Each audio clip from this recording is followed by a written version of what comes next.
Hello, DGens. Welcome to Degenerate Takes XFL Week 7 Best Bets, Locks, and Predictions. I, of course, am the Brofect1 AJ. Joining me, as always, the man with the numbers, sportsbook whisperer, college basketball guru, the daddy of the diamond, the Money Train. The XFL extraordinaire. Ooh. I got to throw that in mind then. I mean, we're both getting 3-1 on the spread. I think we've been betting the XFL solid lately, bro. Well, maybe we save it for the end of the regular season. Whoever's got the better ATS record, which I think we have Ooh. all but 1 week recorded on video.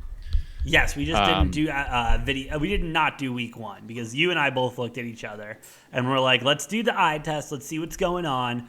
And I think that served us well. I thought we did do week 1. No, our first betting video was week 2. Oh, We did week 1 reactions. okay. We discussed week 1 off air. And then I think we missed 1 week in there. But yeah.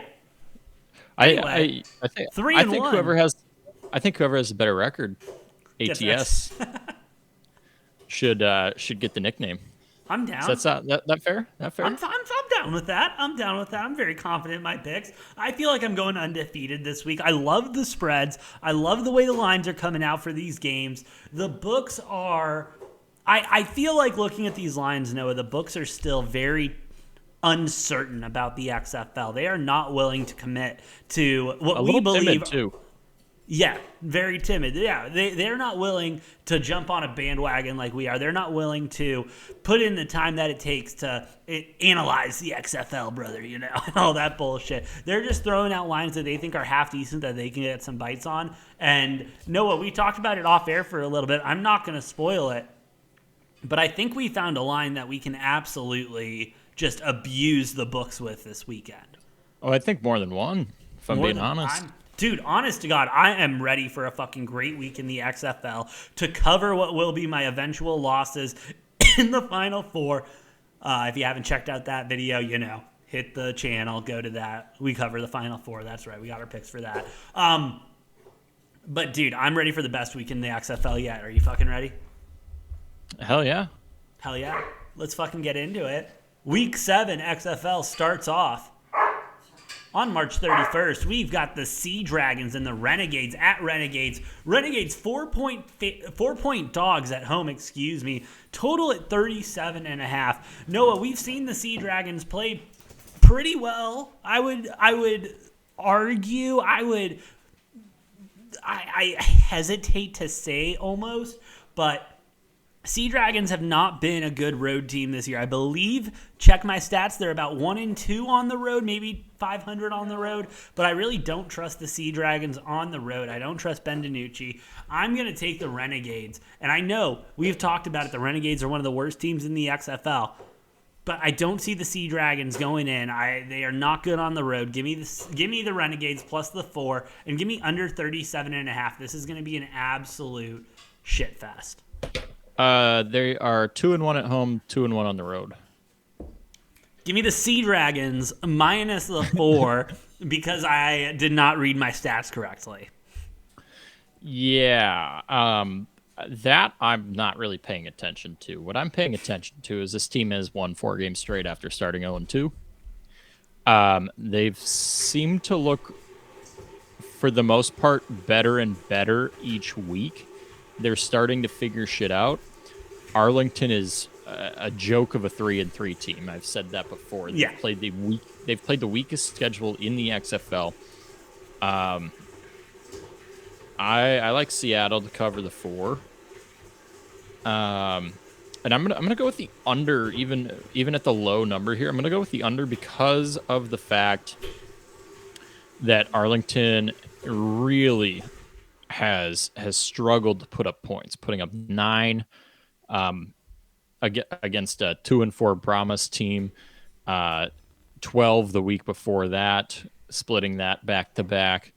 Both games very low scoring. 11 against the Battlehawks, 10 in a win against Orlando, who is 0-6, and that was the closest game. That was a home game too. 14 against Houston, and then 22 week 1 against the Vipers. But I mean, right? Like, you look at that, and they've put up 14 or less in 5 out of their 6 games. So I feel like Seattle, like I said, starting to figure stuff out. They're probably going to hold them to 14 or less again. And I'm okay with that if they allow 10, 12 points. I don't think Seattle's going to score, 27, 28. So, No, not at all. I'm with you there. I'm on the under as well. I love it there. Let's keep it moving, Noah. We got another game at the shithole of America. San Antonio Brahmas going to the Vegas Vipers. Vipers are 2.5 point favorites here going into this game. Total at 38.5. Noah, can you give me one good reason why the Vipers should be favored in this game besides the fact that they're at home? no. And honest to God, can we really call being at home for the Vipers a fucking advantage at this point? Jesus Christ, It's a bro. it's a neutral site game. It is. It is a neutral site game.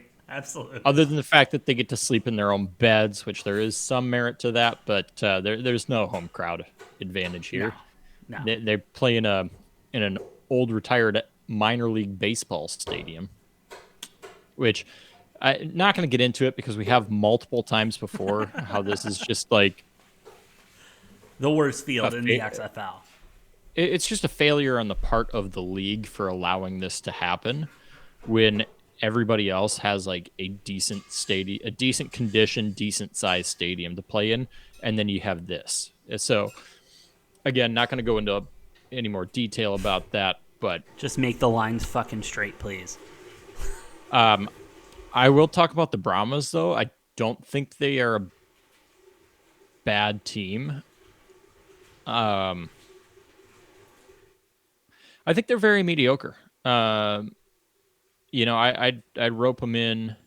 I know we've talked about, obviously DC the best team, and then I got Houston and St. Louis kind of next there, and then Seattle probably right behind them, and then I'd put the Brahmas not super far beneath Seattle and kind of on the same playing field as Arlington. Both of them not quite as good as Seattle, but much better than Vegas and Orlando. I don't know why San Antonio is a dog here. I will be slamming that money line. Maybe taking maybe slamming the 2.5 and then taking, well, I might do a split bet, 50-50 between the 2.5 and the money line just because they should win this game outright, I think. No, I'm with you. No, I got the Brahmas on the money line as well. I'm also going under 38.5 because kind of like the last game we talked about, just don't think there will be a lot of points scored here. And I'm kind of putting the Brahmas where you are with Seattle. Seattle. They're just kind of getting better every single week, and they're gonna prove it this week. Let's fucking go Brahmas. Yeah, and they looked they looked a little rough at the beginning of the season. Yeah, I it take that happens. back. They didn't look that rough. I mean, yeah, I don't know. They're like Arlington. I think they're about the same. They've just played a tougher schedule, which is why Yeah, they're 2-4 instead of 3-3. absolutely. But But hey, speaking of a tough schedule, it's a tough week on your schedule when you see the DC Defenders there. And that's what the Guardians had to wake up to for week 7. We got the DC Defenders going to the Orlando Guardians. Defenders, 9.5 point favorites. Noah, we talked last week. We thought this was going to be a double digit spread. But here we are, 9.5 points, total 45 even. I'm sorry. yeah, This is this is dumb. This is the dumbest line I've seen in my fucking life. second game in a row. Because I know we were talking off air, AJ. I hadn't seen what the spreads were. I was trying to guess them. The last game, the San Antonio Las Vegas game, I guessed it was a 2.5 point spread, but I guessed it in the wrong direction. I thought San Antonio on the road was going to be a 2.5 point favorite. I thought that line was egregious. I think this line is egregious. I my prediction was that this was going to be a 16.5 point spread in favor of DC because it should be. But I don't even need to talk too much about this because DC 6-0, 6-0 ATS. Why the fuck would you not just stay on the wagon, right? Stay on the wagon. You got nothing else to lose. Until this wagon leads me astray, I will blindly bet the Defenders every week until they give me a reason not to. And this is even a double reason. So I'm gonna. I know we were talking. I'm gonna probably double or triple what I was going to bet originally because 9.5 is just. You got the best team in the league against the worst team in the league, and Vegas didn't want to put it in double digits. So I'm gonna take advantage of that. Yep. I will take my payday on that.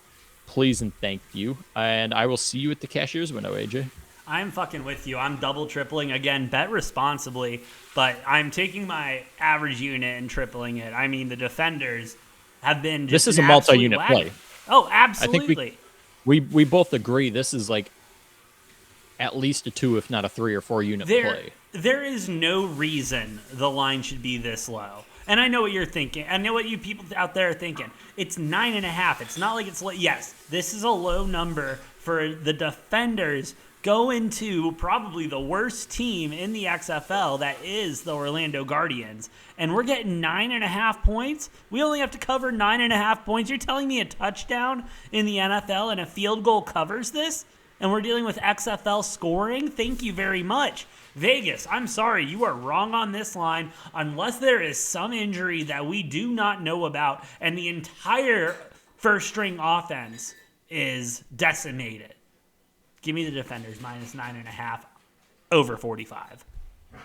Yeah, and I just want to say DC in their 6 games have covered 9.5. Was it 3 or 4? 4 out of 6 games they've covered 9.5. 3 out of 6. 3 out of 6. So 50% of the time. 3 out of 6 they've covered 9.5. Those are against better teams than this. 5 out of their 6 games they have won by 8 or more. And 6 out of 6 times they have covered the spread. Yep, 6-0 ATS. I mean, I don't even think you got to think about this, and this isn't even you and I making a homer pick. No, but like this is legit, just a massively wrong line, unless Vegas knows something that we don't. Yeah, Defenders minus 9.5 abuse the line. Yeah, and then as far as the over/under on this one, I'm kind of stuck between a rock and a hard place on this one. Yeah. I don't like it at 45. I'm going to probably... See, I go back and forth, right? Because, I know DC's going to get their points. We're gonna score our points. The Guardians seem to, most weeks, actually, put some points on the board. They just... The fact that they're giving up 30 plus almost every week, yeah, I'm going with the over. Now that I verbalized that and said it out loud, I'm like, okay, yeah, they literally give up 30 plus almost every week. So, yeah, if DC puts up 38, then we're good. Eight also, points from Orlando, and that hits. Also, add it to my card: Defenders minus 5.5 on the first half spread. Mm-hmm. Yeah, I will love that. take any and all action on the Defenders in that game. Seriously. Yeah, love that. Other than the fact that the first quarter seems to be our worst quarter every single week. Yeah. And that's the only hesitation I have with that bet. But I think we make up for it in the second quarter and are up by at least a touchdown. No, I'm with you. Last game of the week, Noah. St. Louis Battlehawks, Houston Roughnecks. Roughnecks 3-point favorites going into this game. 44 is the total. Who you got? This is, I think, both the best game of the week as well as the toughest one to handicap, in my opinion. Yeah. I'm taking St. Louis on the spread. I think these two teams are pretty evenly matched, but Houston is playing at home. Going back and forth. If this was an even line of pick'em, I would probably lean Houston.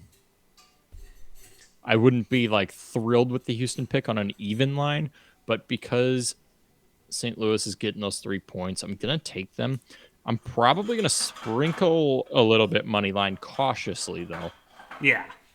Because Houston back-to-back losses, I think they're going to come out with some fire. They do still have Wade Phillips as their coach. They've got a great roster, a great system. I'm going over 44. That's my easiest decision on this one. But I'm going to take St. Louis plus the 3, and I'm going to cautiously sprinkle a little on the money line there. No, I think this is the first. Sorry, go ahead. I was going to say, would not be surprised to see either team win this game. Yeah, no, I think this is the first week we're going 4 for 4 as picks with each other because I'm going with St. Louis as well, plus the 3, sprinkling that money line over 44. I just think Battlehawks have been playing better football lately. I like what the Roughnecks are doing. Obviously, a tough game against the Defenders, but I like the way the Battlehawks are rolling right now. They're playing good ball. Playing good ball. We're either going to go perfect or we're going to lose everything. But all I know is I'm slamming the Defenders. Let's fucking go. 7-0, baby. Abso-fucking-lutely, baby. I can't wait. Well, with that being said, no, you got anything else to say about XFL Week 7? Shields up, baby. Shields up. Let's go. Again, thank you so much for listening and watching. Shout out to our 64 now subscribers on the Rumble, making us one of the fastest growing sports shows in Rumble. Shout out to the 249 subscribed on the YouTube. We appreciate the love and support from each and every single one of you. If you want to, if you care, please drop a follow, drop a subscribe. We do appreciate the support. With that being said, I've been the Brofect1 agent. That's Money Train. Noah. We'll see you next time on Degenerate Takes. I missed it. I'm sorry. I hit the button too early, Noah.